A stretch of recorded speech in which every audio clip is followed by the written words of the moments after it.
I'm John Skinner. I'll be using 1 ounce and 1.5 ounce S&S John Skinner Blackfish Porgy jigs, and I'll have links to all of the gear in the video description. Alright, this is one of the coolest and most surprisingly good trips I made all season. This is a Blackfish beach trip, and hey, I'm going to start from the end of the trip, show you this one fish, and then I'm going to be describing everything throughout this video. I'm very excited about this one. Right on it. Ooh. Yeah.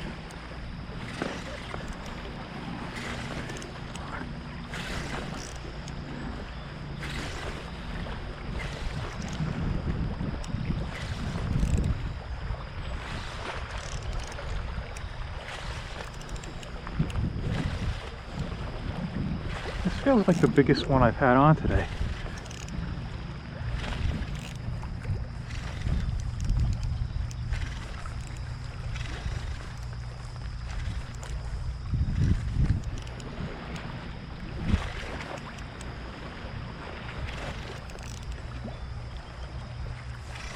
This is definitely the biggest one I've had on today.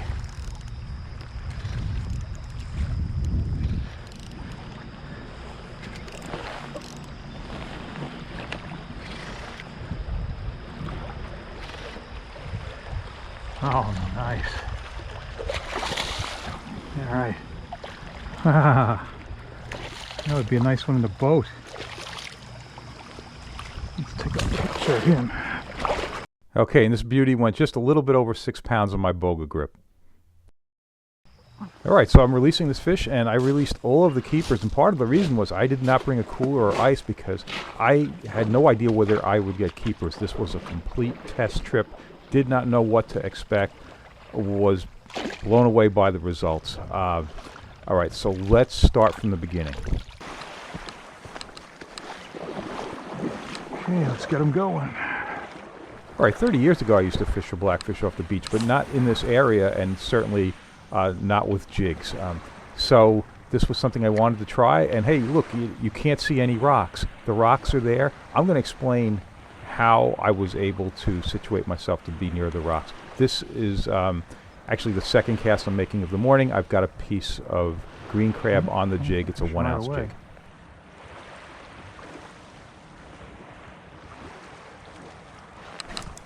There it is. Oh, it's got to tighten the drag up.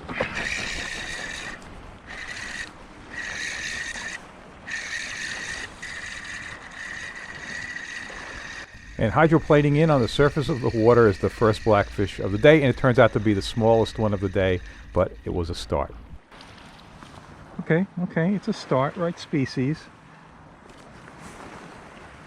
Right species anyway. And you'll have to excuse the noise of the reel. It's an older reel that's caught hundreds of false albacore, and the line roller is kind of loud, but I'm going to switch reels at some point. Okay, note when I make this cast, you're going to see something hit the water right there. Well, there goes half of my crab. It's the top half, the shell. You know what? I learned something this trip, and I'm going to get to that, and it has to do with how I hook those green crabs. But we'll get to that in a minute. Let's get on another fish here.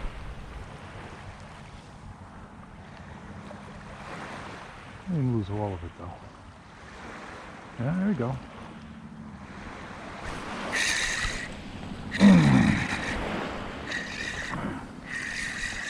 Oh, there's a perfect rod for this. Oh, okay, good. I just hit that rock. Now I know where it is. Okay, when I make a move, I'm going to explain how it is I even got near that rock that I just commented on. But I know there's a rock there. You can't see it. There's no rip. But I was still able to get near it, and I just hit it, which is good. All right. Getting better. All right, so the limit is 16 inches, 3 fish. Yeah, I would have considered catching a limit to be just a tremendous success this trip. I'm going to end up with 3 limits. But as is often the case with blackfishing, sometimes you have to develop that bite a little bit. So I'm going to start off with a couple of small fish, but then I'm going to get into keepers on this first rock that I'm going to fish. And you know what? There's a lot of parallels to fishing these things off the beach as opposed to the boat. And yeah, so okay, here we go. And just like in the boat, I'm going to wait through those little taps. And wait until the jig moves. I'm going to zoom in here. There's tapping. I'm ignoring it. I'm waiting for that jig to move away. Then I'm going to bury the hook.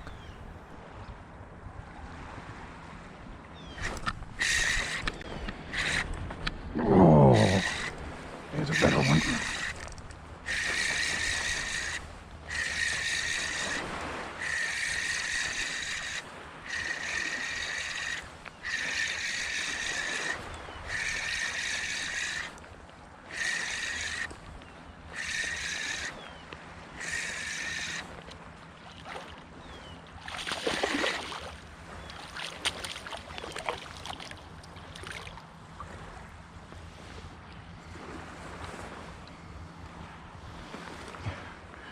Getting bigger. All right, so far I'm using only green crabs. Green crabs they really put a lot of juice in the water. In fact, sometimes you can see like a little slick that they'll leave. But I also have some very small Asian crabs, and what I'm doing here is I'm putting like 4 on the hook because they're so small. But now that I feel like I've got a little bit of a bite going from having tossed those green crabs out there, I'm going to take a shot with the Asian crabs and see how that works out.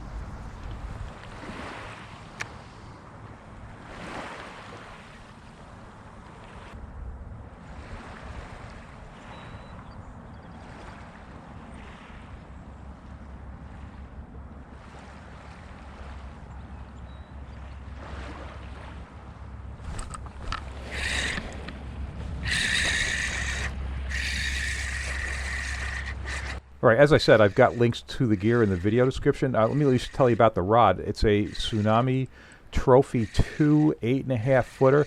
This is a $90 rod, so and wow, I'm really liking it. It's the first time I've used it, and wait till you see the other stuff I catch with this rod on this trip. I like it a lot. It's a 4,000 size reel and 20-pound test braid. Oh, ooh, this one's close. That's getting close. You know what? All right, this is the only time I'm going to go through this on this trip to confirm that this is a keeper. But yeah, like I said, I'm not sure if I'm going to get any keepers.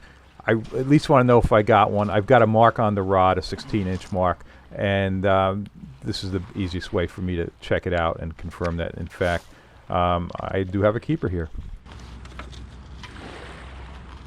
That is definitely a keeper. That is keeper number 1.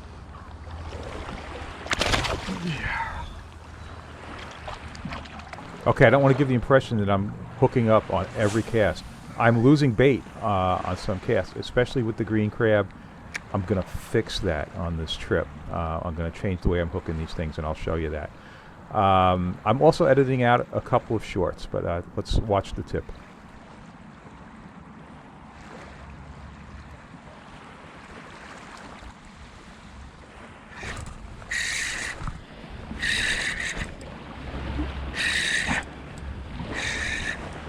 Ooh, I'm rubbing on a rock.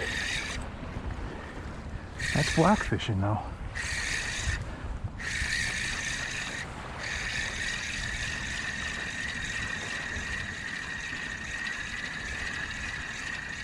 Yeah, that's another good one.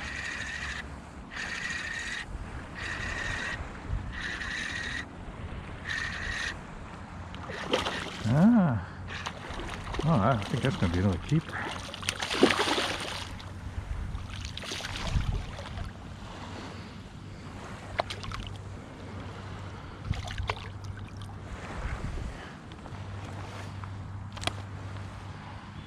Oh yeah, that's a keeper.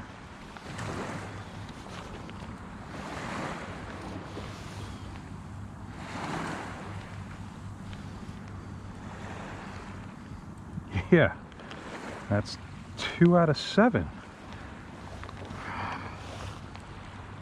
All right, you heard that 2 out of 7 comment, but the first 4 were shorts, so it's definitely looking up. Both of those keepers were on the Asian crab. So wow, now I'm only 1 fish away from a limit, and I get the limit, but I don't get it on video. But it was this nice one, this kind of golden looking one, and what happened was my GoPro battery ran out and corrupted the file, but I did get a picture of it. But then, hey, this happens. You see a disturbance out on the surface of the water out there.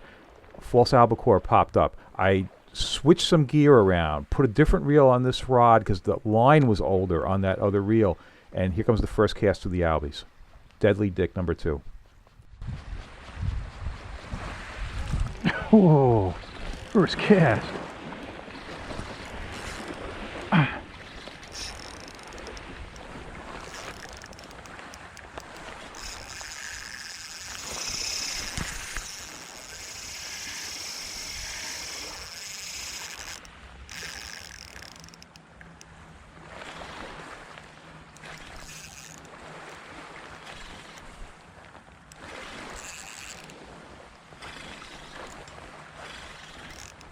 So this is a real nice test of the rod now, and it feels great, and it casts that tin very, very well. So, yeah, I mean, $90 is not a lot of money for a rod these days, so I'm very impressed with this one.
Now, here's where the casting distance is going to pay off. This thing really gets that lure out there. And just a couple of cranks and I'm hooked up.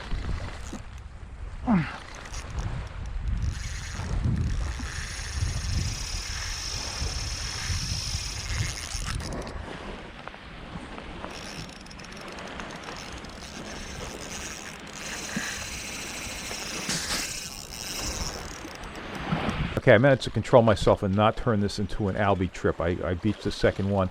Then I went back to blackfishing, caught some shorts, and decided that, look, I've got a limit. That was my goal. I got a couple of Albies, so I had a couple other rocks that I wanted to try. And again, you can't see these rocks, but I've got them on my phone. And the way I did that was I went onto Google Earth on a laptop, looked at satellite imagery, found the rocks, got the coordinates, and put them into this $10 Navionics app. With those marks, if you walk, it will draw a track line in the direction you're going. So I can now get a line and see right here, the triangle is where I am, the line is where I'm going, and I've got marks out in the water. That line, when you put that over the mark, that's your casting direction. That's where the rock is. And oh my God, it works so well. And I understand that some people got all that, and then some people probably aren't too sure about aspects. I'm going to make a separate video on that and show it all the way through. First, let me show you hooking the crab. All right, now what I'm doing, prior to this, I was going in a leg socket, out of the leg socket, but now what I'm doing is I'm going in a leg socket, out the bottom of the shell. There's a freeze frame. You see the hook comes out of the shell. By going through the leg socket, through the shell, it holds the whole thing together, no more coming apart. The fish have a heck of a time stealing it. This made a big difference. If I had done this the whole trip, I actually would have done better. All right, so I'm now on the second rock that I got on by using the Navionics app and walking towards the water, and I know that rock is out there. Of course, I don't know the distance exactly, but I measured on Google Earth. I know the rock's about 140 to 145 feet off the shore. I know I'm casting pretty close to it.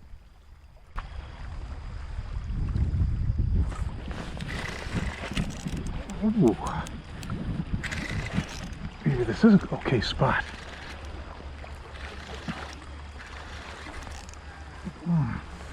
Little rocks.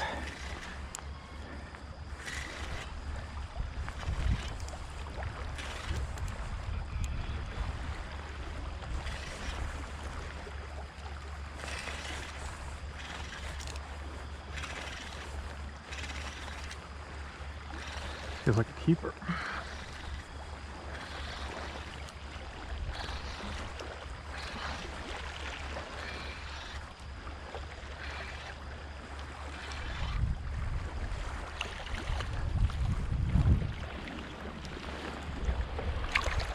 Oh, definitely keeper. Absolutely. Not bad. All right, all right, all right. Gonna get to... Oh, no doubt about that. Okay. One fish here. And that's a good one.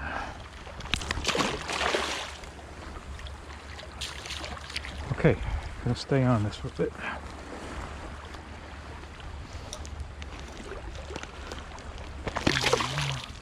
All right, and I didn't get that fish on the first cast here. It was actually the third piece of crab that I threw out here. The first two got a bunch of little bites, didn't get anything, and then I got that nice one.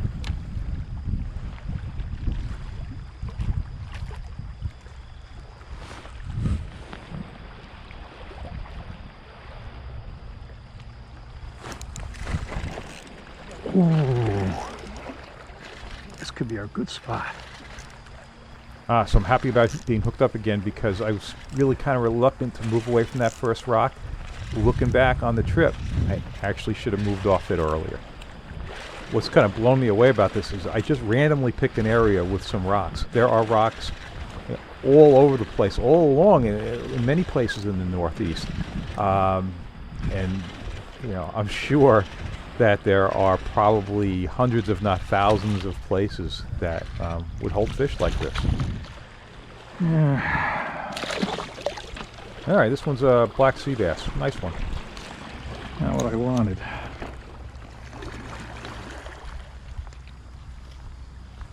You're lucky.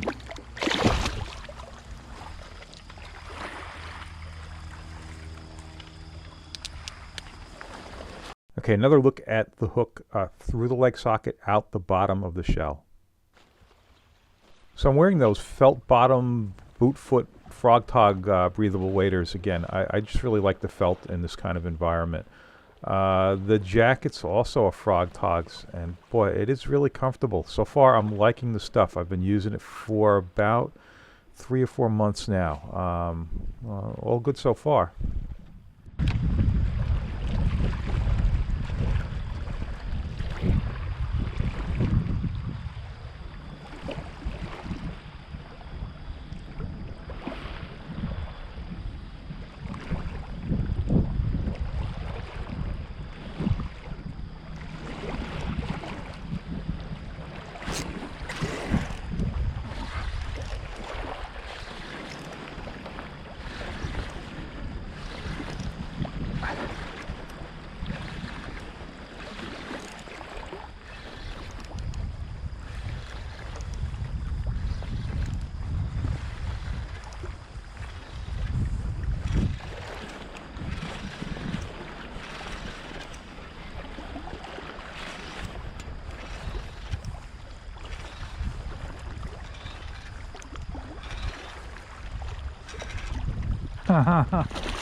Oh my goodness.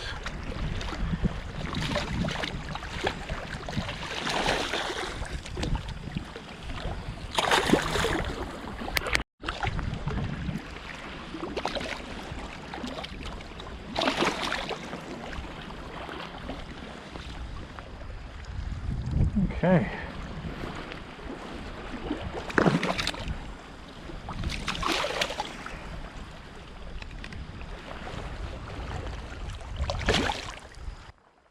So I know there's a lot of structure here. I fully expected I was going to lose some jigs. I lost 0 jigs. I used a 1 ounce jig most of the trip. I started to pick up a little bit of current. I went to a 1.5 ounce jig. You know, the stuff is so light, it just doesn't really settle into the rocks. The other thing is, the way these jigs are designed, they sit with the hook facing up. So, sure, you can snag. It just doesn't happen very much. And on this trip, I did hang like with a fish on, but not really bad. So, yeah, lost no jigs. I never even retied my 25-pound test leader. It's a Cigar fluorocarbon leader, 25-pound test. Never retied. The only thing I did was I snipped off the 1 ounce jig, put on the 1.5. So I fished the whole trip with the same leader in this environment. I was quite surprised. Well, they just hug the bottom the whole way in.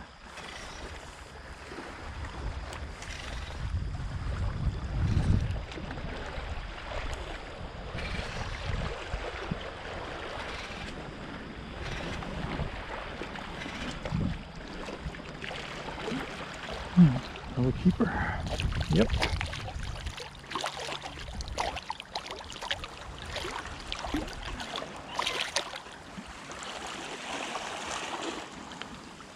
Looks easily. Oh, it's definitely in. Wow.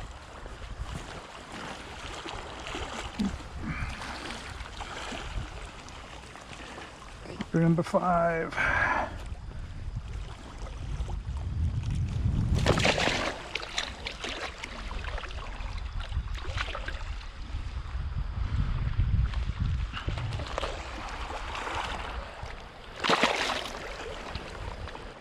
I was surprised how far the jig with the crab would cast, and it cast very well, exceeded expectations, and actually I think I was casting just a little beyond the rocks, and I wasn't trying to cast as far as I could because I knew the rocks were in a little bit closer. I didn't want to overshoot them, which is good. That means I think if I find some rocks out 170 feet or so off the beach, I'm not going to have any trouble hitting those.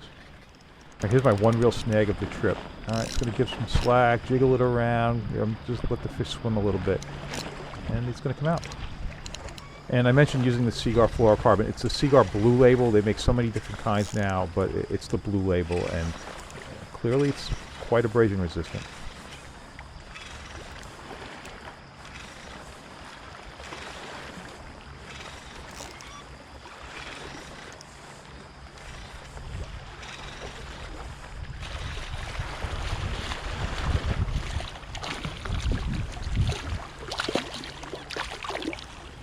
I don't think these will keep. You know what? I think that is a keeper. He's just so stuck all the time. Oh yeah, how about that? This is definitely good. Ah. So that's like 3 out of 5 in this spot were legals.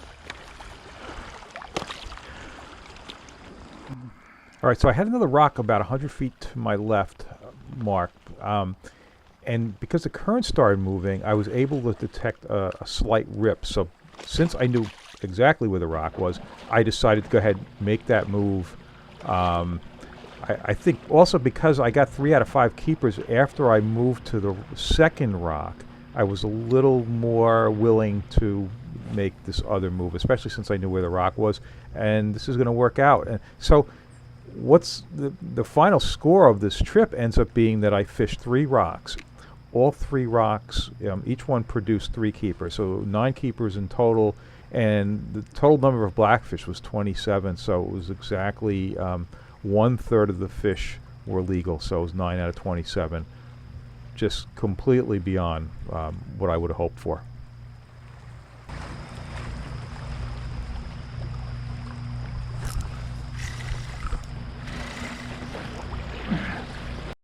All right, now the whole bit about using Google Earth and avionics to get on these rocks. Yeah, I'm showing it for blackfish, but you know that's going to work for basically any kind of fishing that's you're interested in structure, which is just about all kinds of fishing. It's extra important for blackfish because the blackfish hang so close to those boulders. You know, if you're 50 feet away from the boulder, you could be catching nothing, and you know, the boulder could be swarming with blackfish. So you really need to be on the spot. So that's why it was so important to figure out a way to get right on those rocks that I just can't see from the beach. So I mentioned I'll do a separate video on exactly how I use Google Earth with the Navionics app. That video will not be available until just a couple of days after this one publishes. And then once it's up, I'll put it at the end of this video, link it over, so people can watch that too if they're interested. Pretty decent fish too. That is a nice fish. Couldn't see it in there. That is definitely a keeper. Nice. I need to measure that one. So this trip was a great example of how much fun it can be to try something different. This really exceeded expectations, and yeah, so I hope you found it educational, and if you like these videos, please subscribe.